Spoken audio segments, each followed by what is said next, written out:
10 வருஷத்துக்கு முதல் bitcoin price $1. இன்றைக்கு பிட்காயின் பிரைஸ் ஆல்மோஸ்ட் $100,000.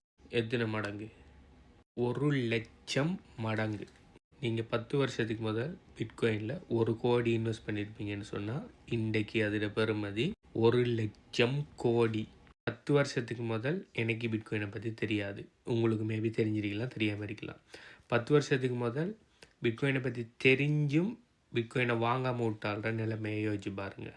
சரி, அவங்களையும் விடுங்களேன். 10 வருஷத்துக்கு முதல் பிட்காயினை பற்றி தெரிஞ்சு அதை வாங்கி அதை $1 குறையடிக்கக்குள்ளே வாங்கி அது $1 ஆயின உடனே அப்படி ஒரு $2 ஆயின உடனே வித்தாக்கள நிலைமையை யோசிச்சு பாருங்கள், அவங்க இப்போ எவ்வளோ கஷ்டப்படுவாங்கன்னு சொல்லி. கிரிப்டோ கரன்சியில் பார்த்தீங்கன்னு சொன்னால் நிறைய வகையான ஏர்னிங் மெத்தட்ஸ் இருக்குது.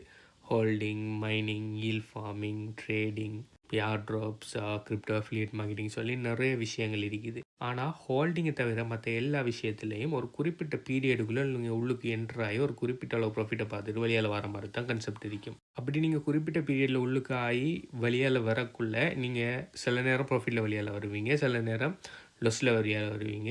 அப்படி ப்ராஃபிட்டில் வெளியால் வந்தாலும் நீங்கள் எடுத்த ப்ராஃபிட் போதுமான அளவான ப்ராஃபிட் தானா, இன்னும் கொஞ்சம் வெயிட் பண்ணியிருக்கலாமா, அப்படி வெயிட் பண்ணினா லொஸில் வரதுன்னு சான்ஸ் இருக்கு. ஆனால் சில நேரம் நீங்கள் அப்படி வெயிட் பண்ணியிருந்தால் பயங்கரமான ப்ராஃபிட்டை மிஸ் பண்ணுறதுக்கும் சான்ஸ் இருக்குங்கிற நிறைய கன்செப்ட் உள்ளுக்கு இருக்குது. ஆனால் ஹோல்டிங்குங்கிறது அப்படி இல்லை.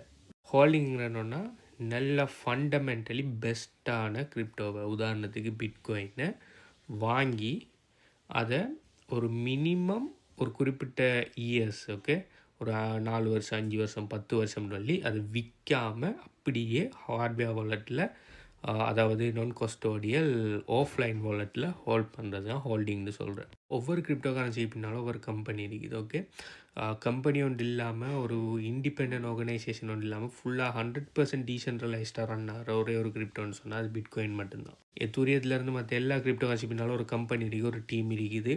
நாளைக்கு அந்த கம்பெனியில் நடக்கிற ஏதாவது பிரச்சனை, அந்த டீமில் நடக்கிற ஏதாவது பிரச்சனை, அல்லது என்னென்னா அந்த கம்பெனி சம்மந்தமான ஃபண்டமெண்டலில் வர பிரச்சனையால் அந்த கிரிப்டோ கரன்சியில் தாக்கம் செலுத்தும்.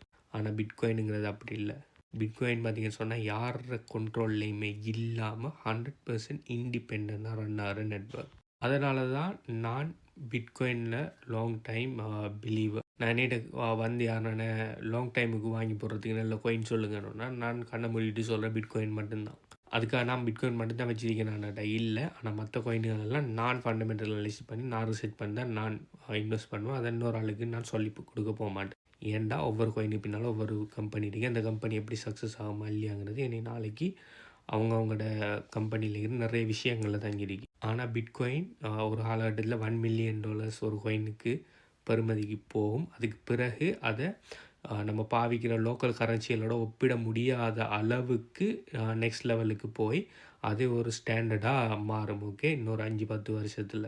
ஸோ அதில் நான் ட்ரூ பிலீவர். அதனால் யார்கிட்ட கேட்டாலும் நான் பிட்காயினை சிலாக்கள் வந்து கேட்பாங்க, பிட்காயின் எந்த ப்ரைஸில் வாங்குறது நல்லமா, இல்லாட்டி இது ஓவர் ப்ரைஸில் இருக்குது, அது இதுன்னெல்லாம் கேட்பாங்க. நீங்கள் பிட்காயினை $100,000 வாங்குறது என்னை பொறுத்த வரையும் நான் ஸ்டில் சீப்புன்னு தான் சொல்லுவேன். நாளைக்கு பிட்காயின் $1 மில்லியன் போகக்குள்ளே நீங்கள் $100 வாங்குறது பார்த்தீங்கன்னு சொன்னால் லைக் எதுனா 90% சீப்பில் வாங்குற மாதிரி தான் அது. ஆனால் நான் இதெல்லாம் லாங் டைமுக்கு கதைக்கணும். ஓகே, ஸோ நீங்கள் இன்றைக்கு $100,000 வாங்கிட்டு நாளைக்கு பிட்காயின் ப்ரைஸ் 90,000 போனால் என்ன குறைஞ்சிட்டுன்னு என்கிட்ட கேட்க வரப்படா. நான் கதைக்கிறது லாங் டைம் ஹோல்டிங்கு.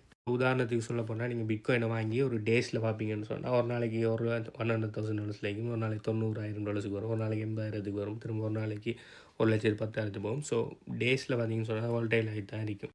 இயர்ஸில் பார்ப்பீங்கன்னு சொன்னால் ஆல்மோஸ்ட் அப் ட்ரெண்டில் போயிட்டுருக்கும். ஸ்டில் நிறைய டவுன் ட்ரெண்டுகள் அதில் காணப்படும். நீங்கள் பிட்காயின் சார்ட் எடுத்து ஒரு வருஷமும் பிட்காயின் ப்ரைஸை பார்த்தாலே விளங்கும். சில நேரம் மேலே போயிட்டுருக்கும், சில பிஎம் மார்க்கெட்டில் கொஞ்சம் கீழே வரும். ஆனால் ஓவராலாக பார்க்கக்குள்ள ஒரு 4-5 வருஷத்தை ஒப்பிட்டு பார்க்கக்குள்ள மேலே போயிட்டே தான் இருக்கும். உண்மையான மணி எங்கே மேக் பண்ணப்படும்னு சொன்னால் டெக்கேட்ஸ் சொன்னால் 10 வருஷம்.